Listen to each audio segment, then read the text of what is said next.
Okay, so now you can see that we've assembled the puck with that additional spacer that we pointed out earlier. Now that assembly is going to go right into the bore of the wheel, and it's going to slip in. It's going to be relatively loose, but that doesn't really matter at this point. You'll see why. You want to get it roughly centered, but I wouldn't get too concerned about it yet. Now we're going to take a piece of blue painter's tape and just lay it over the unit to hold it in place while we slip it into the swing arm on the bike.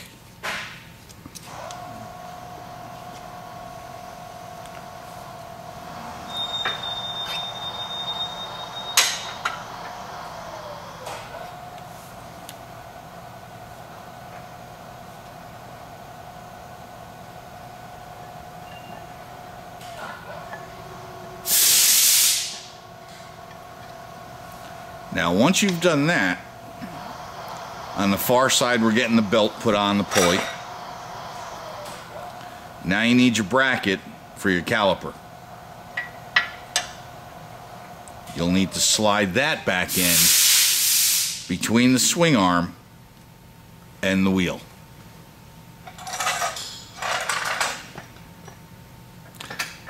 Now from the far side you put the axle in and start sliding it through slowly. Make sure everything lines up. Again, your belt is on your pulley.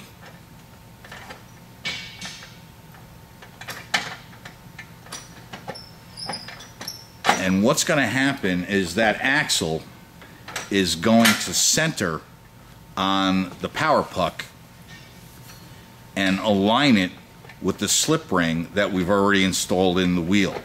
So the center of the puck and the slip ring will be aligned with the axle. And now we're at the point where the axle is all the way through the far side of the bike, the pulley, and we've actually come through the bearing on this side, and the only thing keeping the axle from going all the way through right now is that blue painter's tape. And what we're actually going to do is punch right through it so that it maintains the puck in place, and you'll see the axle will come right through.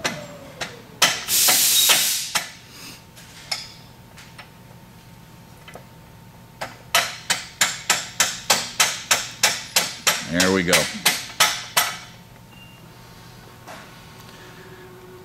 Now once the axle is through, you can basically just take the painter's tape, pull it out from either side, and now you've got your wheel, slip ring, and power puck installed. Now if you ever have to go and remove the entire assembly again, just take it apart as you would your wheel normally, just paying special attention that the power puck is in place.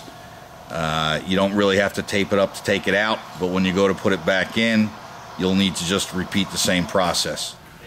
All right, now you can see that we've got the wheel back in place, and you want to make sure that the wire is free and clear of any snags or anything.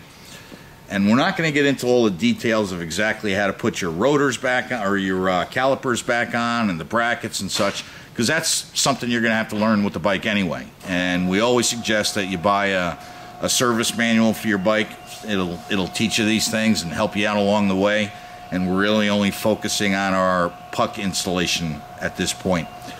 So once you've got the wire routed out like you see here, what we're going to do is just put a zip tie around the swing arm and the wire to hold it in place. Leave a little bit of slack.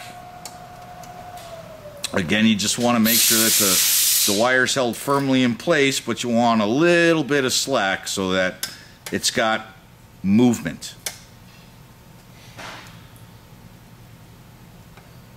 Okay, so now we've got that, and I believe if we hit the button again, now you'll see that the rear wheel lights up and will match with the rest of the bike. We're just installing a fuse right now. That's something that we always say. Make sure that your battery is disconnected and the fuses are out. And there you have it.